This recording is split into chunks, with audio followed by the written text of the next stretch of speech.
Hello everybody and welcome to Dimehead. In this video I'm going to showcase how you can use the dual NAM functionality to the best of its abilities within your NAM player pedal. Creating and shaping the tone that you have in your mind can be a tricky endeavor and might require that you're not only using, for example, an amplifier setup, but you want to have an overdrive running into a specific amplifier. Now, most capture technologies out there and most capture hardware out there only allow for a single capture model. So you're either bound to having the necessary equipment by yourself and creating that profile or that capture model, or being in the lucky position that somebody else has and has created that exact signal chain. But what are the chances? At the time of filming, with the NAM player being the only hardware platform in the market which is capable of utilizing two different capturing models, the tonal possibilities are endless. I'm going to showcase you how I would go ahead using a boost, which is then boosting a high gain amplifier over here in the NAM player by Dimehead. Alright, I got a fresh profile over here on the NAM player, which is completely clean, so we're going to build this profile by scratch, and this is what it sounds like. It's basically the clean DI of the guitar. I'm going to use now some models which I made by myself, which are also available under the name Booster Rooster. So if you go to tonehunt.org and search there for the Booster Rooster pack, or if you watch my YouTube channel, then you might already have stumbled upon my video where I'm showcasing these.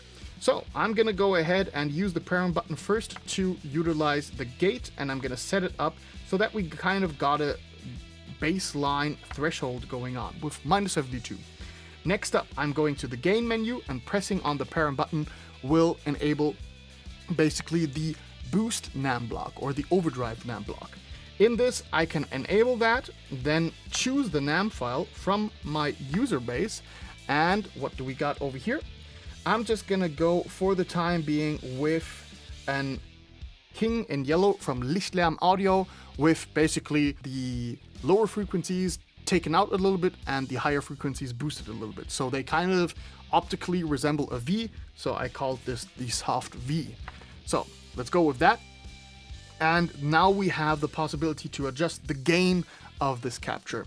Now, in talking with Dirk, I came to the conclusion that setting up my boost somewhere between 3 and 4 is the optimal setting for things which have been captured with plus 10 dBu of headroom.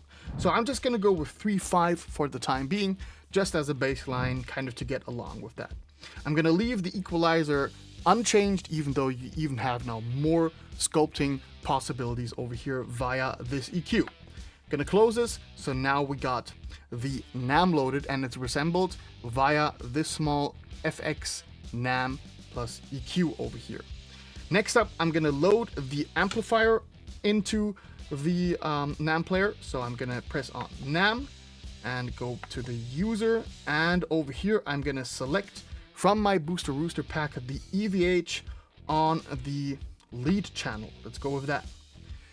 When it comes to gain over here, I'm gonna go a little bit lower. I'm gonna go here to somewhere around 2.0, 2.2, somewhere around that ballpark.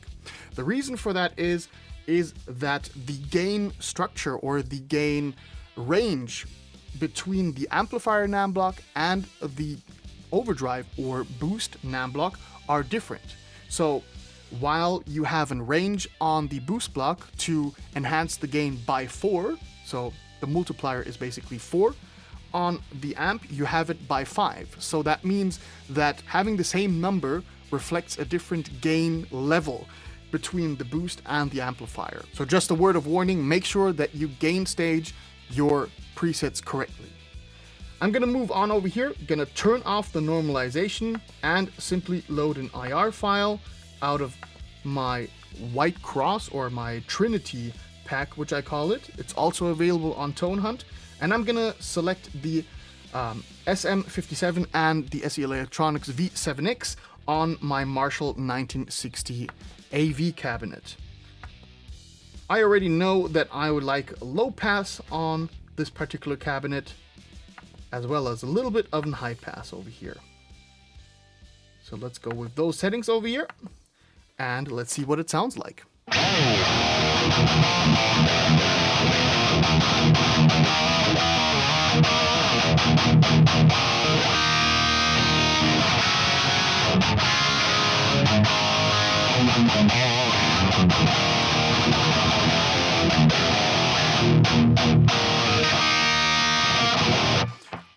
Let's listen to what it sounds like if I would go ahead and deactivate the NAM profile, which is containing the King in Yellow, the boost side. So let's turn that off. Let's hear it again.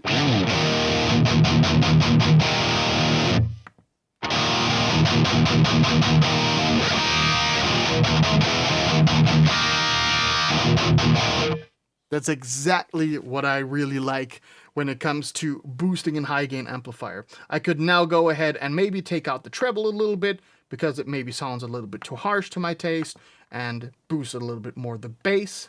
Let's see what that sounds like.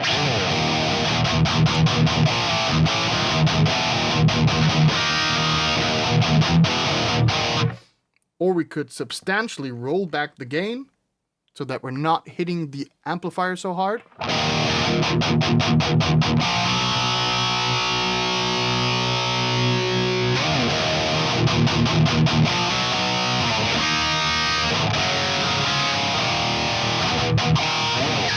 Now, any kind of different combination is possible. You can load an amplifier in your first NAM slot and then use maybe a quantum speaker from Neutron Audio in the second slot.